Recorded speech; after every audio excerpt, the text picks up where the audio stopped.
सभी को सादर प्रणाम। आज स्वाध्याय एवं चिंतन की कक्षा है 1283। दिन सोमवार 11 अगस्त 2025। आज का विषय है श्रीमद् भागवत नवम स्कंद वक्तव्य 4, पुरूरवा उर्वशी प्रकरण।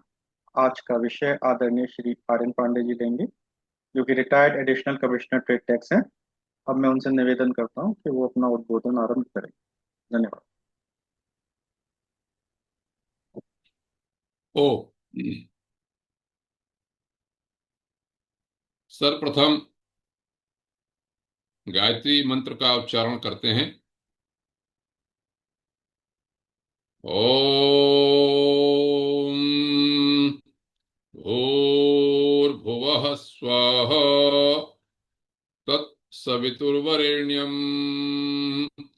भर्गो देवस्य धीमहि धियो यो नः प्रचोदयात्। ओम ॐ विश्वानि देव सवितर्दुरितानि परासुव यद्भद्रं तन्न आसुव। ॐ अग्नि नयसुपधारायि अस्मान् विश्वानि देव वयुनानि विद्वान् यो योध्यस्मज्जुहुराणमेनो भूयिष्ठान्ते नम उक्तिम विधेम। हे सकल जगत के उत्पादक प्रकाश स्वरूप परमात्मन, आप हमारी बुराइयों को, दुर्व्यसनों को, आपत्तियों को दूर करें और जो कल्याणकारी हो वह हमें प्राप्त कराएं। हे सबसे अग्रणी अग्नि स्वरूप परमेश्वर, आप हमारे सारे कर्मों को जानते हैं। आप हमको सन्मार्ग पर ले चलते हुए समृद्धि प्राप्त कराएं। इस मार्ग में जो भी बाधाएं आए उन्हें आप दूर करें। हम आपको बारंबार प्रणाम करते हैं। ओ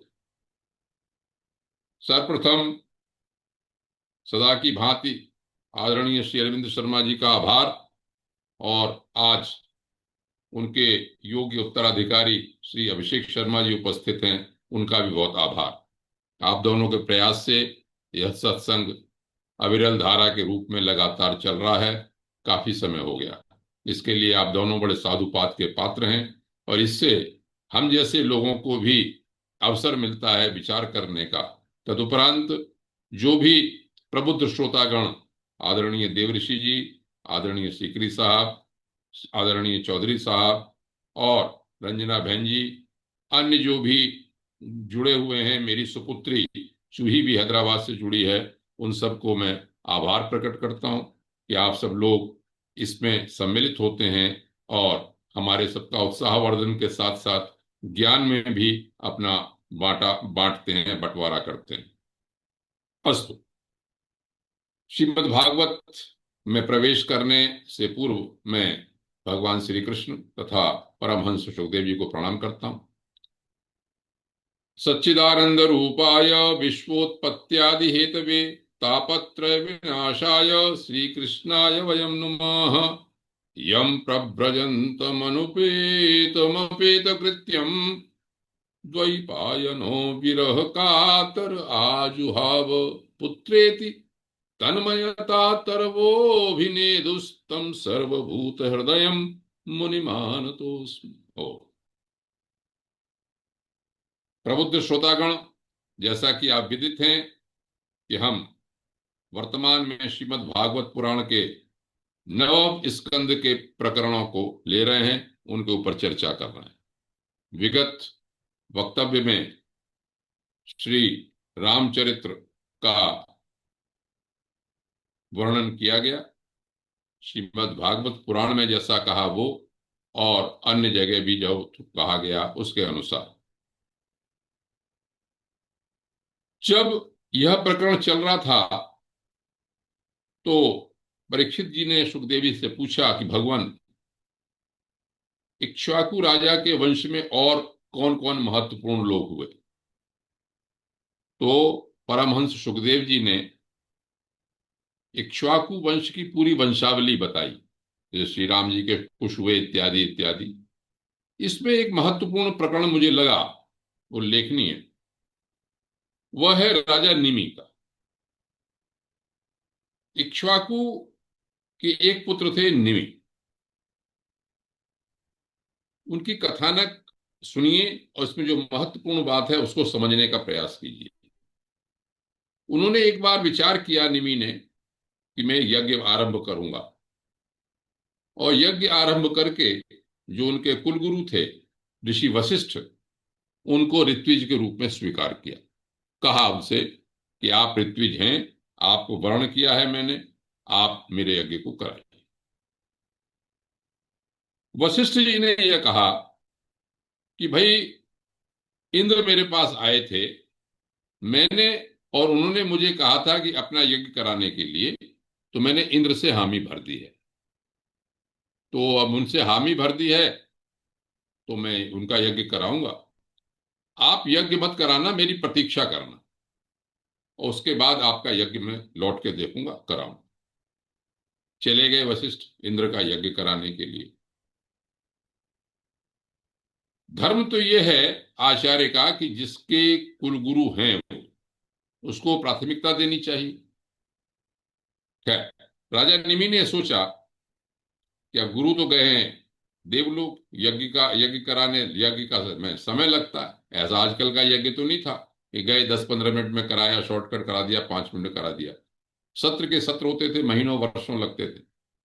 तो राजा निमि ने यह सोचा, यहां पर यह लिखा है कि राजा निमि ने यह सोचा कि जो हमारा जीवन है वो तो बहुत क्षणभंगुर है, हो सकता है कभी भी समाप्त हो जाए। इसलिए विलंब नहीं किया, यज्ञ करना क्या विचार कर दिया, मैं आरंभ कर देता हूं। और आरंभ करने के लिए उसने दूसरे ऋतुजों का वर्ण कर लिया, यज्ञ प्रारंभ कर दिया। कुछ समय बाद गुरु वशिष्ठ लौटे इंद्र का यज्ञ कराकर। जब उन्होंने देखा कि राजा निमि ने तो यज्ञ प्रारंभ कर दिया है, तो क्रोधित हुए। उन्होंने ये कहा कि इसको अपनी विचारशीलता का, पांडित्य का, पराक्रम का बहुत ही ज्यादा इसको घमंड हो गया है, और ये श्राप दे दिया उसको, तुम इसका शरीर पात हो जाए। राजा निमि ने सुना, राजा निमि को लगा, राजा निमि ने सोचा ये कि भाई ये नियम, अब धर्म अनुकूल नहीं है श्राप, मतलब आचरण वशिष्ठ का, क्योंकि ये मेरे कुलगुरु थे, तो मेरा क्या कहते हैं, इनको यज्ञ कराना चाहिए था। ये धन के लालच में या प्रतिष्ठा के लालच में चले गए दूसरी तरफ। तब निमि ने भी उनको श्राप दे दिया, क्योंकि सब तपस्वी लोग हुआ करते होंगे तब, और ये कहा कि आपने लोहवश धर्म का आदर नहीं किया, इसलिए आपका शरीर भी गिर जाए। यह कहकर यहां पर यह लिखा है, जो अपने मतलब की बात है, कि आत्मविद्या में निपुण निमि ने अपने शरीर का त्याग कर दिया। मतलब ऐसी कुछ विद्या आती होगी उन लोगों को उस समय कि जब शरीर त्याग करना है तो स्वयं ही अपनी इच्छा से शरीर त्याग कर सकते हैं, आत्मविद्या को जानते हुए लिखा इसमें, योग हो, आत्मविद्या हो। और जब वशिष्ठ को श्राप दे दिया तो वशिष्ठ का भी शरीर पात हो गया। राजा थे निमि, यज्ञ चल रहा था, तो निमि के शरीर को संभाल के रख लिया वैद्य लोगों ने, ऋषि लोगों ने, अपने जो भी रासायनिक पदार्थ लगा के, जिससे कि शरीर का क्षरण ना हो। जब सत्र समाप्त हुआ तो देवताओं का आह्वान किया गया मंत्रों से, तो देवता आए। तब ऋषि लोगों ने कहा कि देखिए देवता लोग, आप तो समर्थ हैं, राजा का देह है अभी हमारे पास, प्राण निकल गए हैं, आप ऐसा कीजिए कि आप निमि को पुनः जीवित कर दीजिए। देवताओं ने कहा ऐसा ही हो। अब अपने मतलब की बात शुरू होती है, जो मुझे पकड़ में आई इस बात को, जो मैं कहना चाहता हूं कि राजा निमि के शरीर में प्राण आए, लेकिन उन्होंने क्या कहा, उन्होंने कहा मुझे देह का बंधन नहीं चाहिए। ये है हम मृत्युलोक वाले लोगों के लिए जो संभवतः यह बताते हैं कि क्यों देह का बंधन करना। और यहां पर यह लिखा है कि विचारशील जो मुनिजन होते हैं वो अपने बुद्धि को पूर्ण रूप से भगवान में लगा देते हैं, और उन्हीं चरण कमलों का भजन करते रहते हैं, और उन्हें पता है कि शरीर तो एक न एक दिन छूटेगा। देहम नवरुत्से हम सुख दुख भयामहम, मैं देह को नहीं रखना चाहता हूं। बस ये जो बुद्धि है देहाध्यास समाप्त होने की, मुझे ऐसा लगा कि इस प्रकरण से परमहंस सुखदेव परीक्षित को यही बताना चाहते हैं, क्योंकि परीक्षित को श्राप मिला हुआ है, परीक्षित मृत्यु की प्रतीक्षा कर रहे हैं।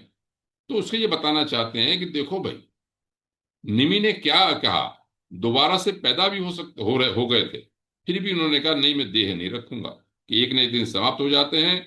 और जो विचारशील लोग हैं वो तो इस शरीर बंधन से मुक्त ही होना चाहते हैं। संभवतः यह बताना चाहते हैं कि हम लोग भी, जो साधारण लोग हैं बुद्धि के, वो इस तरह का विचार करते रहें, वही भगवान के चरणों में हमारा ध्यान बना रहे, हम परोपकार करते रहें, कर्म फल अनासक्त भाव से करते रहें। हमारा क्या रूप है, हम वास्तव में शरीर नहीं है, एक चेतना है, उसका भी ज्ञान करते रहें। और हम यदि देह को छूटने का समय आता है तो भगवान से यही मनाएं कि हम आप ही की शरण में आना चाहते हैं, छूटता है तो छूट जाए। अब जब निमि ने कहा सब जगह मृत्यु ही मृत्यु है, मैं तो नहीं देह धारण करूंगा, तो देवताओं ने कहा अच्छा भाई, अब राजा निमि शरीर में बिना देह धारण किए हुए प्राणियों के नेत्रों में रहेंगे इच्छा अनुसार। और ये कहते हैं जब पलक उठती है और गिरती है तो इससे राजा निमि का अस्तित्व पता चले। यहां तक तो ये कथानक हो गया निमि। इससे ये हमको लगा कि देहाध्यास देह में आसक्ति न होके, जो एक नश्वर शरीर की बात है और हमें अपने आत्मचिंतन की बात है या परमात्मा में भक्ति की बात है, उसको ध्यान रखना चाहिए। कहानी आगे बढ़ी। कहानी में ये लिखा आगे कि जब ऋषियों ने ये कहा कि अगर राजा नहीं रहेगा तो अराजकता होगी, तो शरीर का मंथन किया गया। मंथन करने पे एक पुत्र पैदा हुआ, उसका नाम था जनक।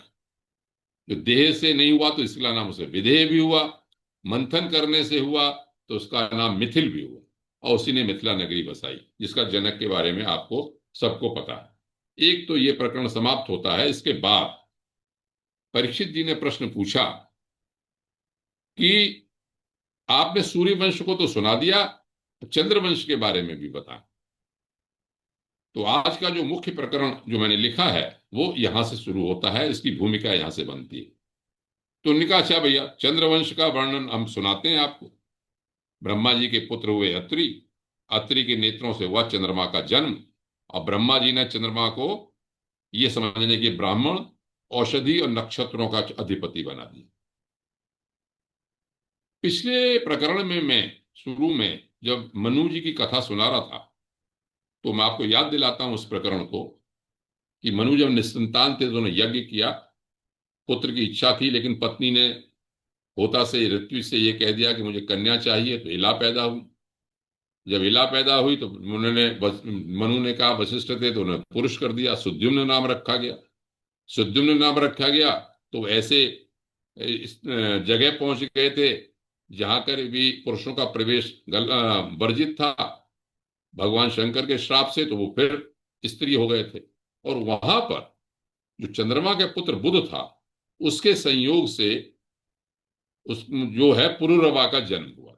ये कहानी हम पहले बता चुके हैं। तो यहां पर ही उस कहानी से आगे बढ़ता है मामला कि पुरुरवा का जन्म बुध से हुआ। मैं पहले इस कथानक को बताऊंगा जो इसमें लिखा हुआ है, उस कथानक के उपरांत मेरा अपना क्या विश्लेषण है उसको मैं बताऊं। आप पहले कथानक सुने। पुरुरवा का जन्म हुआ तो एक बार पुरुरवा बहुत ही योग्य शासक थे, योग्य राजा थे, ज्ञानी थे। तो कहते हैं कि राजा इंद्र, वो देवर्षि नारद जो थे, वो देवलोक में इंद्र की सभा चल रही थी। वहां पर उन्होंने पुरुरवा के गुण, उनकी उदारता, उनका शील स्वभाव, उनका धन संपत्ति, उनका परिक्रम पराक्रम, इस सब का गुणगान कर रहे थे। तो कहते हैं कि इसको गुणगान को सुनकर जो उनके दरबार में उर्वशी नाम की जो अप्सरा थी, वो पुरुरवा के पास आ गई। और पुरुरवा के पास जब आई, तो आई इसलिए कि मित्रा वरुण के किसी श्राप से उसके मृत्युलोक में आना था। तो उसने आके अपना प्रेम निवेदन किया राजा से, पुरुरवा से। तो सौंदर्य की मूर्ति तो हुई अप्सरा है, देवलोक से आई है। तो उन्होंने ऐसे स्वीकार कर दिया कि ठीक है, आप अगर मतलब प्रेम निवेदन करते हैं तो मैं तुम्हारी क्या सेवा करूं, ऐसा कुछ करो। उन्होंने कहा कि हम अनंत समय तक इसका सुख भोग करते रहें। तो उर्वशी ने ये कहा कि देखिए, आप मेरे मेरे सौंदर्य को देखकर अपना मन तो जरूर अधीर कर रहे हैं, लेकिन मेरी कुछ शर्तें हैं। उन्होंने ये शर्त रखी कि मैं धरोहर के रूप में आपको 2 भेड़ के बच्चे सौंपती हूं, आप इनकी रक्षा करना। मेरी एक शर्त यह है कि मैं केवल, यहां पर यह बात सुनने की है, फिर मैं आपको बताऊंगा कि क्या मतलब है। यहां पर लिखा है कि मैं केवल घी खाऊंगी, घृतम में वीरम भक्ष्यम स्यान, केवल घी का मैं भोजन करूंगी। और आपको जब हमारा एकांत में सेवन और एकांत में हम दोनों मिलेंगे, उसके अतिरिक्त कभी भी मैं आपको वस्त्रहीन नहीं देखूंगा। राजा ने शर्त नहीं समझी, उनको आसक्ति थी, उनका नहीं ठीक है, हम मान लिए। तो इसमें लिखा है कि पुररवा और उर्वशी का दोनों का अपना साथ चलता रहा, अपने गृहस्थी जीवन का साथ का बहुत आनंद उठाते रहे, बहुत तरह से लिखा है। हुआ ये कि इंद्र ने कहा कि उर्वशी कहाँ चली गई। तो उर्वशी की उन्होंने कहा, गंधर्वों को भेजा कि उर्वशी को लेके आओ। गंधर्व गए। उन्होंने क्या किया कि भेड़ों को उठा लिया। भेड़ों को उठाने से जब वो भेड़ चिल्लाए दोनों बच्चे, तो राजा पुरुरवा अंतःपुर में था, वस्त्रहीन था, वो तलवार लेके दौड़ा। और दौड़ के जब गया तो गंधर्व ने डर के मारे भेड़ छोड़ दिए। उसी समय उर्वशी ने उनको वस्त्रहीन देख लिया। तो जो शर्त थी, उन्होंने कहा उर्वशी ने, अब तो मैं जा रही हूं, मेरी शर्त जो है खत्म हो जाए। यहां पर पुरुरवा के द्वारा किया गया विलाप का वर्णन है। बहुत उसने मनाया, लेकिन उर्वशी ने यह कहा कि तुम पुरुष हो, इस तरह की बातें मत करो कि मर जाओगे। और यहां पर एक दो बातें लिखी हैं कि स्त्रियां किसी की नहीं हुआ करती हैं, स्त्रियां निर्दय होती हैं, वो जो अपने मन में सोच लेती हैं वही करती हैं, इत्यादि इत्यादि। अगर तुम्हें बहुत है, बहुत ज्यादा कहा, तो तुम वर्ष में एक बार मुझे मिल सकते हो, उसी से तुम्हारी संतानें होंगी। तो इसमें ये लिखा कि पुरुरवा जब वहां पर गया दोबारा से एक बार मिलने के लिए, तो उसने देखा कि वो तो पहले से ही गर्भवती है। फिर लौट आया, फिर दोबारा गया साल में एक बार मिलने के लिए, तो उसकी संतान हुई। यहां पर यह है, लिखा हुआ है कि जब वो पुररवा लौट आए महल में, तो रात दिन उनका ध्यान करते थे उर्वशी का। अब देखिए, ये तो है सांसारिक आसक्ति की बात। यहां पर यह भी लिखा कि याद में उसने 2 अरणी बनाई। अरणी को आप जानते होंगे, पहले यज्ञ किया जाता था, 2 अरणी की काष्ठ को मथा जाता था, उससे अग्नि पैदा की जाती। अब देखिए, बिल्कुल कथानक अलग होता है कि उसने कहा कि ऊपर की अरणी तो मैं हूं, पुरुरवा, और नीचे की अरणी उर्वशी है। उसको उन्होंने करके, और बीच में कौन पुत्र रूप जो है पैदा हो, उसका उन्होंने मंथन किया, और उससे अग्नि को प्रज्वलित करने वाले मंत्रों को बोला। अब देखिए, कथानक चल रहा है स्त्री पुरुष का, तो पैदा कौन हुआ? जात वेदा नाम का अग्नि। और यहां पर यह लिखा कि अग्नि देवता को त्रय विद्या के द्वारा 3 अग्नियों में बांटा, आहवनीय, गार्हपत्य और दक्षिणा। इनको पुत्र रूप से उसने स्वीकार कर लिया जब त्रेता युग प्रारंभ हुआ। अब इसमें लिखा कि त्रेता के पहले तो प्रणव ही था केवल, लेकिन पुरुरवा के इस प्रयास से वेदत्रयी और अग्नित्रयी का प्राविर्भाव हुआ, और पुरुरवा ने अग्नि को ही संतान रूप में स्वीकार किया। ये केवल कथानक है। मैं क्यों इस पे अटका, ये मैं बताता हूं। पहले तो आप ये साधारण बात समझ लीजिए कि एक तो ये उर्वशी और पुरुरवा का जो प्रकरण है, वो हमारे बहुत ग्रंथों में आया हुआ है। पता नहीं आपने सुना होगा, कालिदास ने जो कई ग्रंथ लिखे, उसमें एक नाम लिखा विक्रमोर, विक्रमोर वर्षीय, विक्रम और उर्वशी के विक्रमोर वर्षीयम, एक नाटक लिखा 5 अंक का। उसमें उसने पुरुरवा और उर्वशी के प्रेम का वर्णन किया है, विरह का भी वर्णन किया और श्रृंगार का भी वर्णन किया। उसमें कथानक अलग सा है। उसमें कथानक है पुरुरवा को बहादुर दिखाते हुए कि जब गंधर्वों ने उर्वशी की कोई सहेली चित्रलेखा थी, उसका हरण कर लिया, तो वो चिल्लाई कि मेरी कोई सहायता करो। तो पुरुरवा राजा ने उससे सुना और राजा ने गंधर्व को हराया। हराने के बाद उर्वशी को प्रेम हो गया, और फिर बाद में पहले श्रृंगार और उसके बाद विरह का वर्णन। तो इस तरह से इस विक्रम उर्वशी का वर्णन कालिदास ने भी किया। ये तो हुआ प्रेम प्रेम आलाप के रूप में। लेकिन एक बड़ी महत्वपूर्ण बात यह है, इस उर्वशी और पुररवा के वर्णन को देवी भागवत पुराण में भी कहा गया है, महाभारत में भी कहा गया है, वायु पुराण में भी कहा गया है, मत्स्य पुराण में भी कहा गया है। तो ये कोई ना कोई प्रकरण इस तरह का था, ऐसा मुझे लगा कि जो था तो कुछ और, लेकिन ये बाद में प्रेम प्रसंग के रूप में बदल गया। इस मेरी बात की पुष्टि इससे और हुई कि शतपथ ब्राह्मण में भी इसका वर्णन है। इस प्रकरण का शतपथ ब्राह्मण में भी वर्णन है। अब मैं जो बात आपके सामने रखना चाहता हूं अपनी से, ये कि यदि जब हम पढ़ते हैं ऋग्वेद, ऋग्वेद का 10वें मंडल का 95वां सूक्त है, उसमें 18 मंत्र हैं। उसमें एक मंत्र में पुरुरवा बोलता है, दूसरे मंत्र में उर्वशी बोलती है। और जैसा कि मैं बता चुका हूं कि वेदों के मंत्र में एक देवता होता है, एक उसका ऋषि होता है। तो पुरुरवा ऋषि है, तो देवता है उर्वशी, और उर्वशी देवता है, तो ऋषि है पुरुरवा। इस तरह से उसमें और संवाद है आपस में।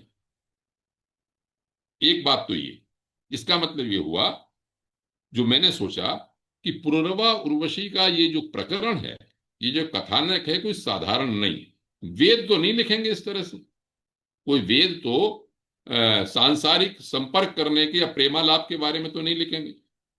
ये भी कहा कोई ना कोई मूलभूत ऐसी बात है जो हमको पुराणों में कथानक के रूप में आ गई और नहीं समझी। मैंने इसको पढ़ने का प्रयास किया।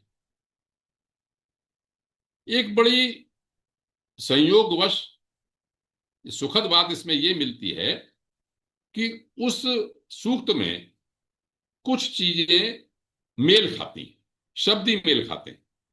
जैसे यहां पर लिखा, उर्वशी कहती है, जब वो मरने के लिए कहता है कि मैं मर जाऊंगा तुम्हारे बिना, तो कहता मां वृथा पुरुषोषि त्वम माम स्म। तुम कहते हो कि भेड़िए तुम्हें खा ना जाए, इस तरह से तुम कह रहे हो कि मैं मर जाऊंगा। यही मंत्र की यही भाषा, उर्वो मां मृथा मां प्रयत्नो मां, मतलब वहां पर 10/95 में जो 15वां मंत्र है, उसमें यही भाषा आई है, मिलते जुलते यही शब्द हैं। मां मृथा करके पूर्व के बारे में, उसमें वृक के बारे में भी लिखा है, और ये भी लिखा है उसमें एक मंत्र में कि स्त्रियां जो हैं हृदय से बहुत कठोर होती हैं। ये मंत्र भी है। तो एक बात तो ये। दूसरा, एक मंत्र में उसमें जो इसमें घी की बात कही है, उसमें भी ये लिखा हुआ है यहां एक मंत्र में, वहां पे कि घृतस्य स्तोक सकृद अहन अश्नाम। 16वां मंत्र जो है, उसमें घी को खाने की भी बात लिखी हुई है। इसका मतलब ये हुआ, और एक जगह बिजली की बात लिखी है कड़कने की, तो बिजली की बात भी लिखी हुई है उस मंत्र में वहां पर उसमें। तो इसको मैंने ध्यान से देखा। जब कई सारे विद्वानों के अर्थ देखे इसमें, तो काफी नई चीजें सामने आई। जो मेरे समझ में आती है वो मैं आपके सामने रखता हूं। पहले तो आप समझिए अप्सरा क्या है। अप्सरा केवल पुराणों में ही वर्णित नहीं है, अप्सरा वेदों में भी वर्णित है। यजुर्वेद में 17वां अध्याय है। 17वें अध्याय में 88 से 98 तक 11 मंत्र ऐसे हैं जिनमें अप्सराओं का ही वर्णन है। और उन अप्सराओं के नाम आप सुनेंगे तो सुनिए, पुंजिक स्थला, ऋतुस्थला, मेनका, सहजन्या, प्रमलोलंचंती, अनुमलोचंती, विश्वाची, घृताची, उर्वशी और पूर्वचित्ती। मैं इसको इसलिए कह रहा हूं कि वहां पर उर्वशी का नाम भी है। अब बात क्या आई, अप्सरा का क्या मतलब है वेदों में? अप्सरा का मतलब है, अब कहते हैं जल को, और सर माने उसमें विचरने वाली। आपका अर्थ आ लिखा, जो मैं आपको अब संक्षेप में इसको बताता हूं अर्थ। पहले अप्सरा का अर्थ समझ लीजिए, उसके बाद में ये जो प्रकरण है उससे मैं जोड़ने का प्रयास करूंगा। वेदों में जो अप्सरा का वर्णन है या अर्थ है, वो प्राणों में चलने वाली शक्ति के लिए भी है, अंतरिक्ष में रहने वाली किरणों के बारे में भी है, आकाश में रहने वाली सूर्य रश्मियां हैं उनका भी मतलब है, जल में दौड़ने वाली जो शक्ति है वो भी अप्सरा है। तो अप्सरा का प्रयोग कई तरह से हुआ। गंधर्व भी है। ये यजुर्वेद में जो बात आई यहां पर है ना, गंधर्वों को भेज दिया, गंधर्वों ने पकड़ लिया, गंधर्वों को मार दिया। गंधर्व हम समझते हैं प्रायः पुराणों के अनुसार कि एक ऐसी कैटेगरी है जो मनुष्य से ज्यादा ताकत रखती है, देवताओं से कम रखती है। लेकिन वहां पर भी गंधर्व लिखे, जितनी ऋतुएं लिखी वहां पे, अलग अलग ऋतुओं में कौन कौन सी अप्सराएं होती हैं, कौन से गंधर्व होते हैं, कौन सी दिशा होती है। तो आप ये समझिए, इसका अर्थ ये हुआ, जो मैं समझता हूं, कि अप्सरा माने विभिन्न शक्तियां, विभिन्न ऋतुओं में जो भी शक्तियां होती हैं। और गंधर्व कहते हैं धारण करने वाला। गंधर्वों का जो मतलब आया, किसी मंत्र में तो जल है, किसी में अग्नि है, किसी में मन है, किसी में चंद्र है, किसी में वायु है, किसी में यज्ञ है, किसी में मन भी है। जैसा कि मैं पहले कई बार बता चुका हूं कि वेदों के जो मंत्र हैं वो कई परिप्रेक्ष्य में देखे जाते हैं। राजा के परिप्रेक्ष्य में, संसार के परिप्रेक्ष्य में, यज्ञ के परिप्रेक्ष्य में, आदि दैविक, आदि भौतिक, आध्यात्मिक अर्थ में, तरह तरह के अर्थों में होते हैं। तो उसी तरह से उसमें वहां पर लिखा।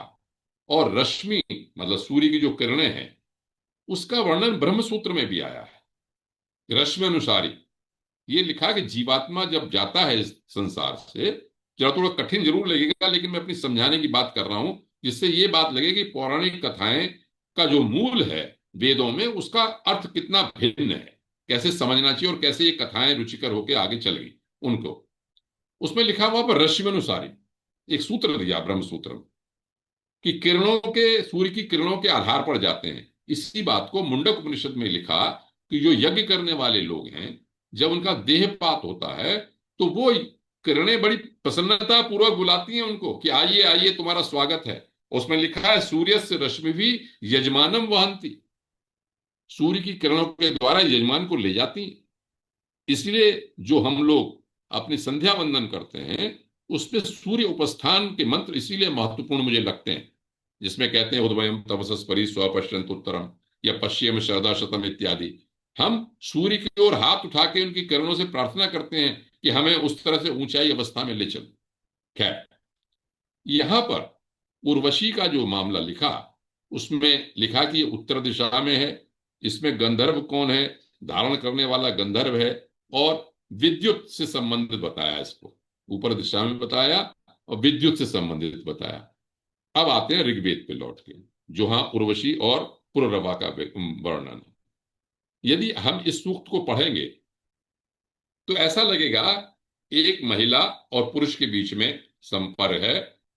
पुरुष जो है वो आसक्त है बहुत ज्यादा, और महिला जो है उसे समझा रही। उसमें कई सारी चीजें इसमें आती हैं।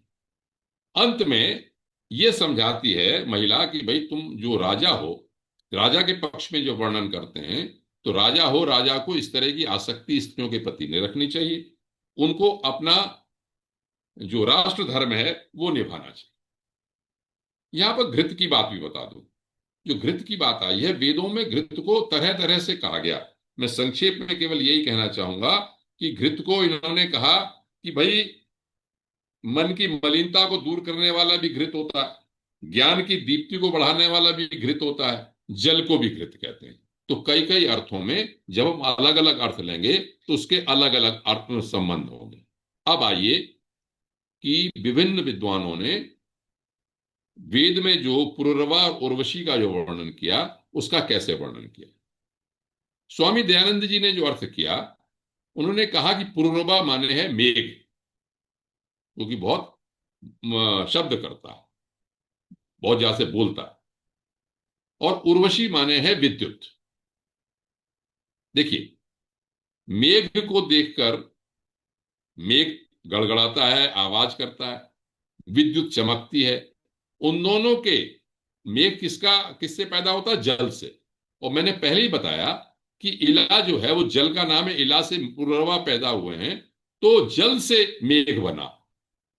और मेघ और विद्युत के संपर्क से कहते हैं अग्नि बनती है। तो इसीलिए इसमें यह आया कि इन्होंने तीन अग्नि का प्रकट किया, पुररवा ने। और विद्युत का और मेघ का साथ कभी परमानेंट नहीं रहता।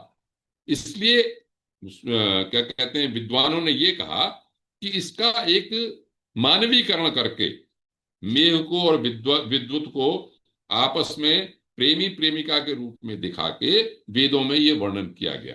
अब देखिए, अब मैं आपको कुछ बातें सामने रखता हूं, कुछ विद्वानों की जो वेद के बारे में लिखी गई। वेद में ये लिखा, यहां पर कुछ लोगों ने, कि जो यास्क निरुक्त वाले हुए हैं, उन्होंने कहा कि ये जो बहुत अधिक शोर करने से पुरुरवा जो है वो तो है मेघ, और उर्वशी जो है जिसका यश बहुत है वो है बिजली। कहीं पर कुछ विद्वानों ने कहा नहीं, पुरुरवा माने वायु और विद्युत माने बिजली। उर्वशी विद्युत है जो विस्तीर्ण आकाश में चमकाती है। अब इसको कैसे कहा उन्होंने कि भाई ये विरह में रहते हैं। उर्वशी कह रही कि मैं इसमें तीन वक्त में, तो कहते हैं एक जगह ये लिखा कि नहीं, पुनर्वा सूर्य है और उर्वशी आकाश है। और इन दोनों का मिलन जो है वो तीन वक्त में चूंकि चलता है, सुबह दोपहर शाम, इसलिए उसमें हमारे कथानक में लिखा गया कि तीन प्रहर प्रतीक्षा करती हूं मैं तुम्हारी, ऐसा मेघ के बारे में लिखा। एक विद्वान ने, यास्क ने ये लिखा कि ये जो उर्वशी है वो है उषा का, और जो पूर्वा है वो है सूर्य। ये मैं आपको वही बता रहा हूं, मैं विस्तार से, मेरे सामने व्याख्या है। इन अलग अलग यास्क जैसे विद्वान ने लिखा, और उसने लिखा कि ये उषा जो होती है इसकी बहुत लोग कामना करते हैं उर्वशी के रूप में। और जब पुनर्वा क्या है, जिसके उदय होने पे बहुत शब्द होता है, जब सूर्य उदय होता है तो पक्षी चहचहाने लगते हैं, गौएं रभाती हैं, वेद मंत्रों की ध्वनियां उठती हैं। प्रातः काल में सूर्य और उषा का साथ केवल 4 घड़ी का रहता है। फिर कहते हैं सूर्य दिन भर उसे पूजता रहता है और फिर उसे साथ रहने का आग्रह भी करता है। लेकिन दिन रूपी पुत्र का जन्म हो जाने के पश्चात वह उससे मिलेगी, अगले समय में मिलता है। तो इस तरह से इसमें लिखा गया। एक जगह जो ग्रिफिथ एक लेखक हुए हैं, उन्होंने राजधर्म के बारे में लिखा कि राजा की दैवी उत्पत्ति लिखी, और राजधर्म के पालन का संकेत इसमें उर्वशी और पुरुरवा में दिया गया है। क्योंकि जब जो योग्य पत्नी है, जब राजा अपने राजधर्म को छोड़कर अपनी पत्नी या परिवार में ज्यादा आसक्त हो जाता है, तब वो अपने राजधर्म से विच्युत हो जाता है। तो उसको समझाने के लिए उर्वशी कहती है, वहां पर पत्नी राष्ट्र कहती है, राष्ट्र धर्म का पालन करना आपका प्रथम कर्तव्य है। उसे राजधर्म का स्मरण कराती है और ये कहा कि तुम्हारा ओज मेरे गर्भ में है, इसलिए मुझसे दूर रहो इस समय। और जब वो नहीं मानता तो ये कहता है, घर चलने की बात करता है, इसी और आत्महत्या तक की धमकी देता है। इसके लिए पत्नी बाद में समझाती है कि ये राजधर्म के देखते हुए उचित नहीं। तो एक लोग ये भी कहते हैं कि यहां पर जो राजा योग्य था, अपनी पत्नी की आसक्ति में अपने धर्म से विमुख हो रहा है, उसको समझाने के लिए भी ये बात कही गई। तो अब देखिए, ये जो मैंने बात कही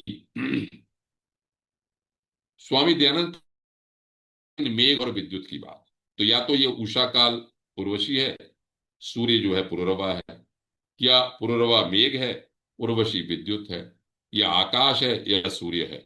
किसी भी तरह से जब वेद इसे बताना चाहते हैं, या राजा है, उसकी पत्नी है, राजधर्म है सामने, इस तरह से वेदों में इस सूक्त को, इस प्रकरण को बताया गया है, जो कि आगे चल के केवल एक राजा और उसकी पत्नी जो उर्वशी, जो आसक्ति है, आसक्ति उस जो आसक्त है राजा, उसके रूप में ये बहुत ज्यादा वर्णन हुआ। इस प्रकरण में श्रीमद् भागवत फिर दोबारा से, जो मैंने निमि की बात कही आपसे, उसी तरह से वैराग्य की बात भी करते हैं। इससे पहले मैं जरा तीन अग्नियों की बात कर दूं। देखो, ये साधारण प्रकरण इसलिए नहीं है मेरे विचार में, क्योंकि श्रीमद् भागवत ने इशारे में फिर कह दिया कि इन्होंने वेदत्रयी का आविर्भाव किया पुररवा ने।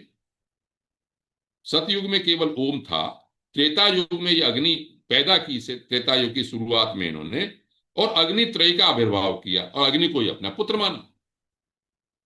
और तीन तरह की अग्नि कौन सी इसमें लिखी हुई है कि गार्हपत्य अग्नि, दक्षिणाग्नि और आहवनीय अग्नि। थोड़ा टेक्निकल बात है, लेकिन इसे मन में बिठा लेना चाहिए कि ये जो कहानी है पौराणिक, इसमें जो तत्व छुपे हुए हैं वो वेदों से संबंधित है। मैं तीन अग्नि जो बता रहा हूं, इनका वर्णन छांदोग्य उपनिषद में है।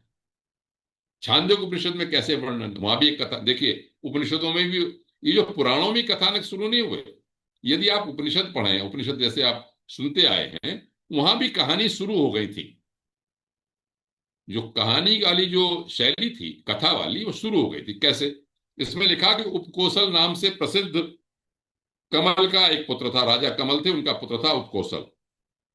वो सत्यकाम जावाल के यहां ब्रह्मचारी के रूप में रहा। सबका तो आचार्य ने ब्रह्मचारी के रूप में विदा कर दिया जब ब्रह्मचारी काल पूरा हो गया। उसे कहते हैं समावर्तन, कि भाई जाओ अपने, यहां से छुट्टी गुरुकुल से तुम्हारी, और अपने जाके समावर्तन, वो अपना गृहस्थी बसाओ जाके। लेकिन सत्यकाम जावाल का समावर्तन नहीं किया। तो सत्यकाम जावाल का समावर्तन नहीं किया तो उसने अपना व्रत रखा हुआ था, तो अपने भूखा ही रहा, वो तो खाना ही नहीं खा रहा था। तो उसकी पत्नी ने ये कहा, आचार्य की पत्नी ने, कि तुम भोजन करो। उन्होंने कहा मैं भोजन कैसे करूं, मेरे गुरु ने तो ये कहा समावर्तन से पहले व्रत रखा जाता है, तो मैं व्रत रखे, वो मेरा समावर्तन नहीं किया इन्होंने, उन्हें भोजन नहीं किया। तो वहां पर बड़ी महत्वपूर्ण बात कही गई। उन्होंने कहा देखो, भोजन करो, तुम जो प्राण जिसे समझते हो वो ब्रह्म है, लेकिन ये जो ओम खम ब्रह्म कहते हो, अपने ज्ञान मार्ग को आकाश में चलते हो, तो ये भोजन भी ब्रह्म है। जो क है वही ख है। तो आचार्य की पत्नी ने कहा कि यही जो है, क भी, ये जो अन्न देख रहे हो, ये भी भोजन ही है।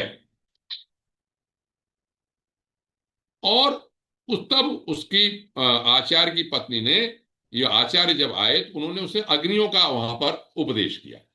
यही तीन अग्नियां हैं, गारपत्य, दक्षिणाग्नि और आहवनी। केवल महत्वपूर्ण बात मुझे ये लगी पकड़ने की अपने इस प्रकरण में, कि वहां पर गार्हपत्य अग्नि तो है पृथ्वी से संबंधित, हमारे संसार से संबंधित, उसमें पृथ्वी, अग्नि, अन्न भी है। और दक्षिणाग्नि है जो बीच की, जल, दिशा, नक्षत्र से संबंधित है। और आवनी अग्नि जो है वो द्युलोक से संबंधित है, उसमें प्राण है, विद्युत है, सब है। ये विस्तार से लिखा हुआ है छांदोग्य उपनिषद में। कुल मिला के मेरा जो इसमें मन लगा, या जो मैं कहना चाहता हूं, वो ये है कि ये उर्वशी और पुरुरवा का प्रकरण एक सामान्य प्रेमालाप की कहानी होते हुए भी, इसका मूल जो है वो वेदों में है।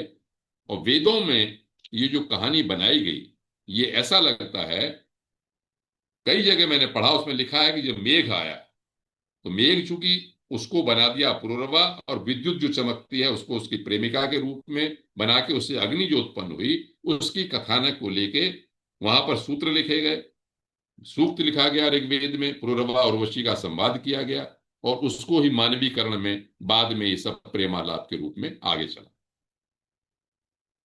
तो ये उर्वशी और इसका प्रकरण था। इसी के आगे चंद्रवंश जब प्रारंभ होता है, तो उन्होंने ये कहा कि एक राजा हुए ययाति। ययाति का प्रकरण मैं पूरा कर देता हूं इसमें। ययाति का नाम आप लोगों ने भी सुना होगा। नहुष उनके पिता थे। नहुष अपने बेटे को, यति नाम से एक बेटा था, उसको राज्य देना चाहते थे। जो अपने मतलब की बात है वो मैं पकड़ता जाता हूं, आपके सामने प्रस्तुत करता जाता हूं, जो मुझे अच्छी लगी। यति आत्मज्ञानी था।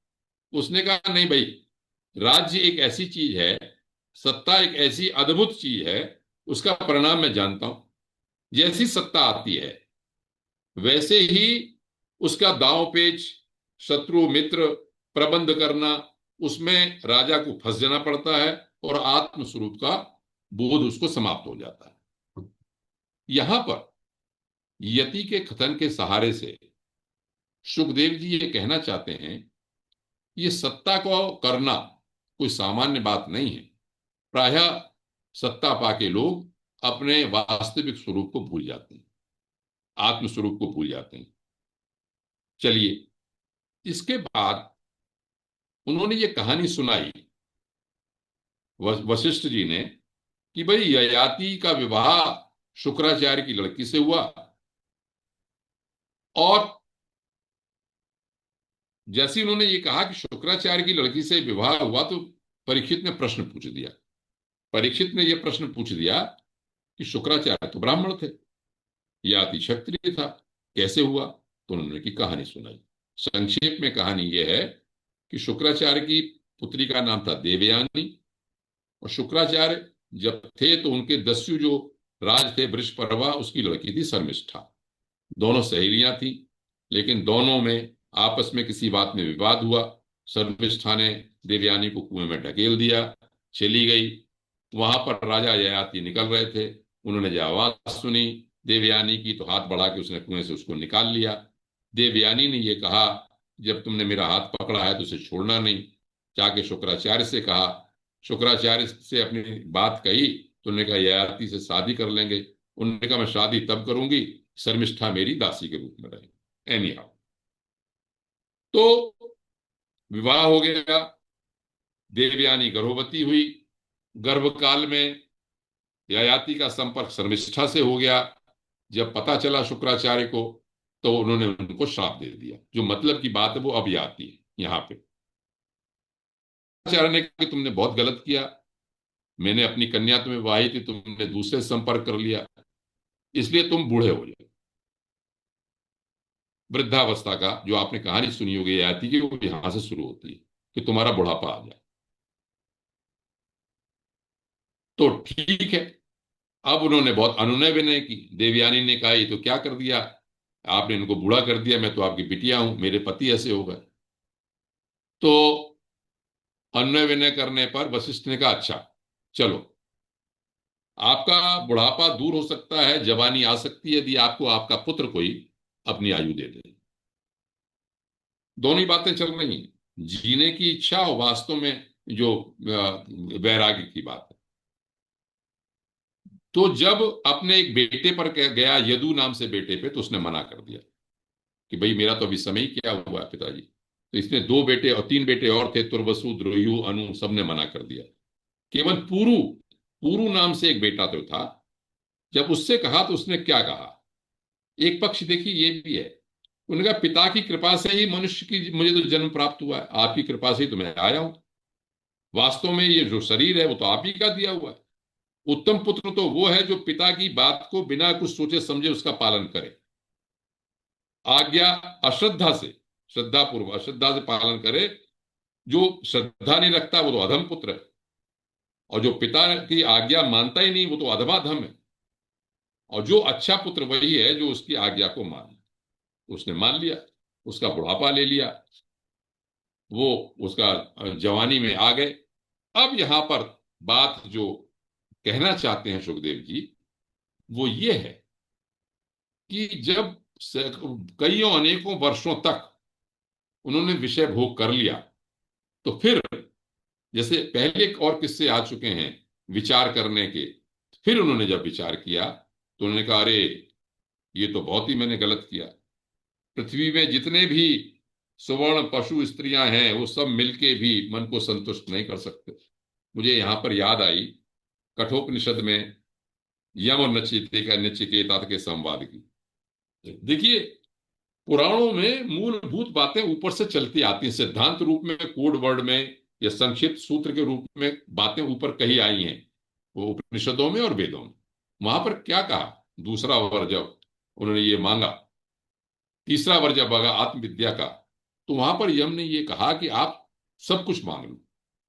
हे नचिकेता, तुम संसार में जितनी भी साम्राज्य, जितना भी धन दौलत, रुपए पैसे, स्त्रियां, सब कुछ मांग लो, तुम ताकत सब मांग लो। तो यम नचिकेता के मुख से यही कहलवाया कि मैं जानता हूं ये सब चीजें एक दिन समाप्त हो जाएंगी। उसी तरह से यहां पर ययाति के मुख से ये कहलवाया कि न जातु कामः कामानाम उपभोगेन शाम्यति हविषा कृष्ण वर्त्यो भूय एवा भी वर्धते। कि मैं जानता हूं, ये श्लोक मनुस्मृति में भी आया कि इच्छाओं की पूर्ति करने से इच्छा कभी समाप्त नहीं होती। एक काम वासना पूरी करो, कुछ समय बाद दूसरी आ जाती है। जैसे कि हम हवन करते समय अग्नि में घी को डालते हैं, तो घी अग्नि शांत नहीं होती बल्कि बढ़ती जाती है। उसी तरह से ये इच्छाएं बढ़ती जाती हैं। विषयों की तृष्णा ही दुखों का उद्गम स्थान है। यहां पर लिखा कि बहुत ही सतर्क रहना चाहिए मनुष्य को। विषय वासनाएं की समाप्ति कभी नहीं हो सकती। उसे तो केवल अनासक्त भाव से जब तक नहीं होगा, तब तक आप इंद्रियां पर नियंत्रण नहीं कर सकते। इंद्रियों का अगर नियंत्रण नहीं करेंगे तो इसी तरह से विषय भोगों में आप फंसे रहेंगे। और कहा, उसने अपनी पत्नी सोचा कि मुझे विषयों का भोग करते करते 1000 वर्ष हो गए, लेकिन इंद्रिय मुझे तो क्षण प्रतिक्षण फिर वही सब हो रहा है। जबकि उन्होंने कहा कि अरे, ये लोक परलोक तो असत है, जो सत है वो तो परमात्मा है। और इस रहस्य को जो जान ले वही आत्मज्ञानी। ऐसे कह के पत्नी से उसने कहा और पुरु को अपनी जवानी लौटा दी। अब उनके चित्त में कोई ये वासना नहीं रह गई थी। अब जो एक विशेषता है भागवत पुराण की समझाने की, अनेकों राजाओं की लौट के फिर उसी बात पे आ जाते हैं, नश्वर शरीर की बातों में। इसमें लिखा है, यद्यपि ययाति ने बहुत सुखों का भोग कर लिया था, लेकिन फिर भी उन्होंने कैसे विषय छोड़ दिए। यहां पर उदाहरण दिया, जिस तरह से पक्षी जब बड़ा हो जाता है, बच्चा, उसके पंख निकल आते हैं तो घोंसला छोड़ देता है, उसी तरह से उन्होंने आत्म साक्षात्कार के द्वारा त्रिगुणमय लिंग शरीर को नष्ट कर दिया। और अंत में परम ब्रह्म परमात्मा वासुदेव से मिलके देखिए वही आ गए, परे अमले ब्रह्मणि वासुदेवे लेवे गतिम भागवतीम प्रतीता। जो भागवती गति होती है, जो बड़े बड़े भगवान संत लोग जो प्राप्त करते हैं, उस गति को उन्होंने प्राप्त किया। तो सज्जनों, प्रबुद्ध श्रोतागण, जो भी प्रकरण हैं पुराणों में या भागवत में, ले दे के वो हमें इस नश्वर शरीर के बारे में, नश्वर संसार के बारे में अवगत कराते हैं। संवाद तो हो रहा है परमहंस सुखदेव और परीक्षित के बीच में। परीक्षित को अंत में उन्हें उद्धार करना है। परीक्षित तो बल ज्ञानी आदमी थे, वो सुनना चाह रहे थे। 7 दिनों तक ये कथा चल रही है। उसमें आते आते इन्होंने चंद्रवंश का प्रारंभ किया और ये बताया कि नहीं भाई, इस तरह से राजाओं ने अपने विषय वासनाओं को समाप्त किया है। चाहे वो यहाँ पर आज मैंने उनके बारे में बताया आपको, पहले ययाति के बारे में बताया, और उसके पहले मैंने आपको इसके जो राजा थे इनमें निमि के बारे में बताया मैंने आपको। तो दोनों में यही बात है कि भोगों की भोगने से आसक्ति नहीं होती, खत्म समाप्त नहीं होती। हमारा उद्धार होता है उस सत तत्व को जानने से। और पुरुरवा और उर्वशी का प्रकरण मैंने इसलिए बताया, ये वेदों से सम्मत प्रकरण है, लेकिन वेदों में मूल रूप से इसका कथन, इसका आशय बिल्कुल अलग है, जो बाद में एक प्रेमालाप के रूप में हो गया। इसी प्रकरण के साथ बस ये मानते हुए कि भाई ये संसार की जो असलियत है, जैसे ग्रंथों में बताई, वो हमारे मन में उतर जाए और अंत में हम इस समय ही जीवित अवस्था में इसकी असलियत जानते जानते, शरीर तो सबका छूटना ही है, चाहे आप कितनी लंबी आयु की कामना कर लो तो भी, और नहीं है आयु भगवान की जो दी हुई है उसकी कृपा मान के तो भी, जिस तरह से भी आप अपना जीवन यापन करें, मुख्य उद्देश्य है भगवान में अपने चित्त को लगाना, सात्विक जीवन जीना, चाहे वो ज्ञान से, कर्म से, उपासना से, किसी भी प्रकार से। यही इन कथानकों का उद्देश्य मैं समझता हूं। और अगर हमारा थोड़ा सा भी हम उतर जाते हैं तो हमारा कल्याण होगा। भगवान हमारा कल्याण करें। इसी बात से कहते हुए मैं वक्तव्य को समाप्त करता हूँ। ओम नमो भगवते वासुदेवाय। ओम। बहुत बहुत धन्यवाद आदरणीय आर्यन पांडे सर। सभी लोग अनम्यूट हैं। किसी की कोई जिज्ञासा या अच्छा। प्रश्न रखना है? अंजना बहन जी, हाँ, प्रणाम। प्रणाम। प्रणाम, बहुत प्रणाम। अच्छा बोल रहे हैं आप। और अरे आप प्रशंसा कर देती हैं तो और अच्छा लगता है।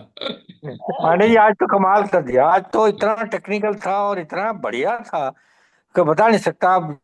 जैसे वेदों का बताया आपने, और तीनों के तीनों प्रसंग, निमि के, पूर्वा और उर्वशी का, और वेदों से जो आपने ऋग्वेद का बताया, असल में आज पहली बार आप बताया, पहली बार यहाँ आए हैं आप। कई बार आपने वो पढ़ा प्रसंग ये तो मैंने यही ऑब्जेक्शन करता था कि मटेरियलिज्म नहीं आ सकता कभी भी वेदों में। और आपने आज बिल्कुल सर, मटेरियलिज्म नहीं है, उनका अर्थ कुछ और है, वो बताना कुछ और चाहते हैं। और बहुत ही उत्तम आज तो बहुत इजी बिल्कुल। वे में कह के बताते हैं। हाँ हाँ, बिल्कुल। आज रंजना बहन जी काफी दिनों में दर्शन दिया आपने। हाँ, थोड़ा सा मैं यहाँ इवनिंग में रोज तो आज बिजी तो हो जा बहुत रही ही थी, तो जी बहुत। मैं जी जी अटेंड ही नहीं कर पा रही थी ये आप जी। लोगों का। बहुत इजी में वे में बताया आपने, बहुत अच्छा लगा सुनकर। सारा क्लियर हो गया।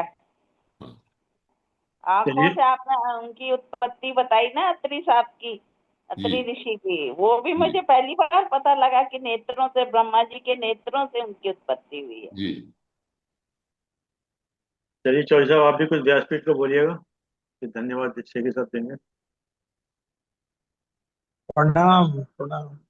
शर्मा जी आपको प्रणाम, और व्यासपीठ के नमन करता हूँ, प्रणाम करता हूँ कि आपने आज फिर से भागवत कथा का जो कुछ रहस्य उजागर किया। कहानी तो सुनते आते हैं, निमि की, पुरुरवा की और ययाति की, लेकिन सभी कहानियों में, सभी कथाओं में आपने एक जो पीछे, उसके पीछे जो क्या है रहस्य, उसके बारे में जो बताया, उस वो सचमुच पहले कभी सुना नहीं था। आपको बहुत बहुत प्रणाम, बहुत बहुत आदर के साथ प्रणाम करता हूँ। आभार आपका, बहुत बहुत आभार। चलिए आदरणीय इसमें शेखर साहब। एक पांडे साहब, पांडे जी, इसमें एक जी जो आपने उर्वशी और पूर्वा का बताया, बादल और बिजली। इसमें जो बादल के आपस में रगड़ से ही बिजली पैदा होती है, ये भी एक आपने दूसरी तरह कहा उसको। वे बिजली पैदा होती है, और बिजली और वो बादल दूर है, लेकिन बिजली बादलों के आपस में भिड़ने से ही बिजली पैदा होती है। चलिए। सर्वप्रथम धन्यवाद आदरणीय अरविंद शर्मा जी। आपके प्रयास से हमें स्वाध्याय चिंतन की उपलब्धि होती है। आज आदरणीय रविंद्रनाथ पांडे जी ने अपने श्रीमद् भागवत में नवम स्कंद के अंदर उरुषि और पूर्णिमा की प्रकरण को बताया। बहुत ही सुंदर तरीके से बताया, और आपने उसका जो अंदर का मीनिंग है, लेटर एंड स्पिरिट, दोनों तरफ से समझाया। और उनका मेन उद्देश्य आपने ये बताया कि जो हमारा मनुष्य शरीर का उद्देश्य है, उसको ध्यान में रखना चाहिए, और हमें देह में आसक्ति नहीं रखनी चाहिए। ये पूरा पूरा उद्देश्य समझाते हुए आपने प्रकरण की बहुत व्याख्या की। आज के उद्बोधन के लिए हम आदरणीय आनंद पांडे जी का सहृदय से बहुत बहुत धन्यवाद करते हैं, बहुत बहुत धन्यवाद करते हैं। धन्यवाद। आभार। बहुत बहुत बहुत। बहुत धन्यवाद आदरणीय केसरी साहब, बहुत बहुत धन्यवाद आदरणीय आनंद पांडे साहब। आपने समय निकाल के समय दिया, हम आपके आभारी हैं। और जूम के लोगों का विशेष रूप से धन्यवाद, क्योंकि उन्होंने समय निकाल के समय दिया। जैसा कि एक विचार के साथ और 3 बार ओम के साथ अपनी बात समाप्त करते हैं। आज का विचार बहुत छोटा सा है। धैर्य का अर्थ गलत बात को बर्दाश्त करना नहीं होता। धैर्य का अर्थ गलत बात को बर्दाश्त करना नहीं होता। धैर्य का अर्थ है अपना संयम खोए बिना अपने सिद्धांतों और विकल्पों पर काम करना। बहुत खूब। धैर्य का अर्थ है अपना संयम खोए बिना अपने सिद्धांतों और विकल्पों पर काम। आइए 3 बार का चरण करते हैं। ओम।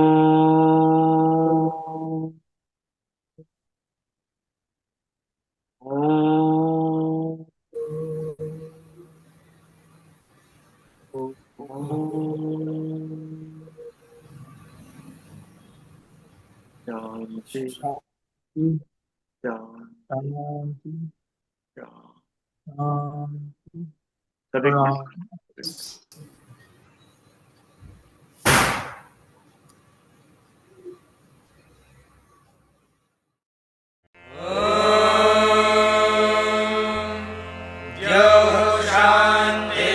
शान्तिरन्तरिक्षं शान्तिः पृथिवी शान्तिरापः शान्तिरोषधयः शान्तिः वनस्पतयः शान्तिर्विश्वे देवाः शान्तिर्ब्रह्म शान्तिः सर्वं शान्तिः शान्तिरेव शान्तिः सा